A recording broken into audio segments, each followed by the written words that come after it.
ദിവസം തോറും സ്ത്രീധന മരണം കൂടിക്കൊണ്ടിരിക്കുകയാണ്. പെൺകുട്ടികളുടെ മാതാപിതാക്കളോട് എനിക്ക് ഒന്നേ പറയാനുള്ളൂ, ധനമോഹികളായ ചെറുപ്പക്കാർക്ക് തങ്ങളുടെ പെൺകുഞ്ഞിനെ വിട്ടുകൊടുക്കാൻ യാതൊരു കാരണവശാലും മുതിരരുത്.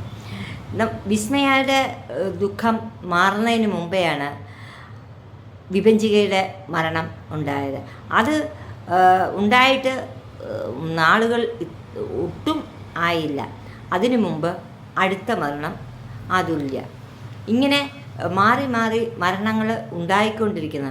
ഈ മരണങ്ങളെല്ലാം നിങ്ങൾ മാതാപിതാക്കൾ കാണുന്നതല്ലേ.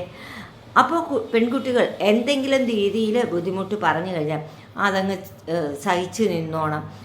ആ നാട്ടുകാർ എന്ത് പറയും എന്നുള്ളത് ചിന്തിക്കാതെ ദയവ് ചെയ്ത് ആ കുട്ടികളെ അവിടെ നിന്നും രക്ഷപ്പെടുത്താൻ ശ്രമിക്കുക. പെൺകുട്ടികളെ കഴിയുന്നതും വിദ്യാഭ്യാസം നൽകി അവർക്ക് സ്വയം പര്യാപ്തമാകുന്നതിന് വേണ്ടി സഹായിക്കുക.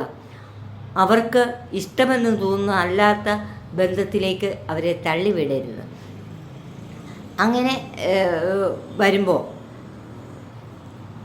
ഇതേ രീതിയിൽ നിങ്ങളുടെ മകൾ ജീവച്ഛവമായി വീട്ടിലേക്ക് വരുന്നത് കാണാം.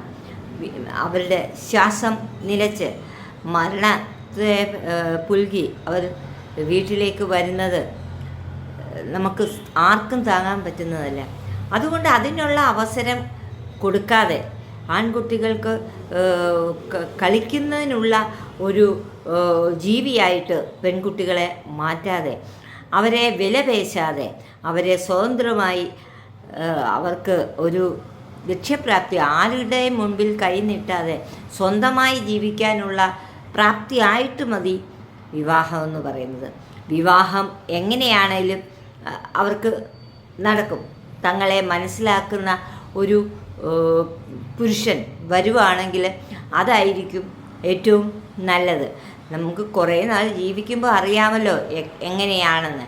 അപ്പോൾ എന്തെങ്കിലും ബുദ്ധിമുട്ടുകൾ ഉണ്ടായാൽ അവർ വീട്ടിൽ വന്ന് പറയുമ്പോൾ നമ്മളാണ് അവർക്ക് താങ്ങും തണലുമായി നിൽക്കേണ്ടത്. ആരും സ്ത്രീധനം കൊടുക്കണമെന്നും വാങ്ങിക്കണമെന്നും ഒന്നും പറഞ്ഞിട്ടില്ല.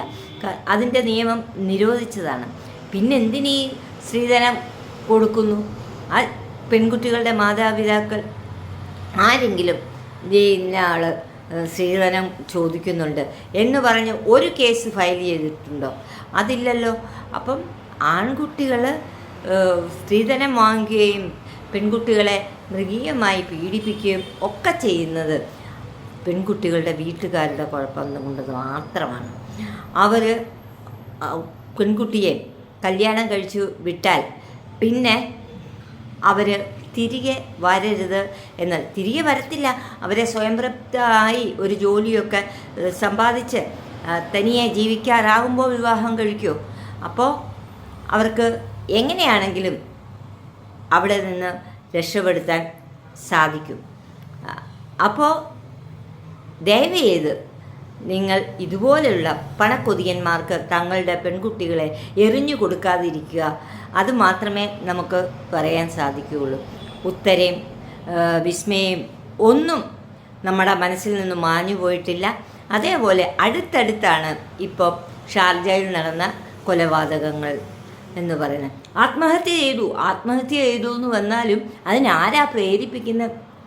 സ്വയമായി ആത്മഹത്യ ചെയ്യാറില്ലല്ലോ. അതിനുള്ള പ്രേരണ നൽകുകയല്ലേ. എന്നിട്ട് കുറേ കാലം ജയിലിൽ കിടന്നിട്ട് തിരിച്ചു വന്ന് വീണ്ടും അതിനപ്പുറം കാണിക്കാൻ വേണ്ടിയാണ് നമ്മൾ അത് പോട്ടെ എന്നും പറഞ്ഞുകൊണ്ട് വിട്ടുകൊടുക്കുന്നത്. അപ്പം ദയവ് ചെയ്ത് പെൺകുട്ടികളെ സ്വയം പര്യാപ്തമാകാതെ വിവാഹം കഴിക്കരുത്.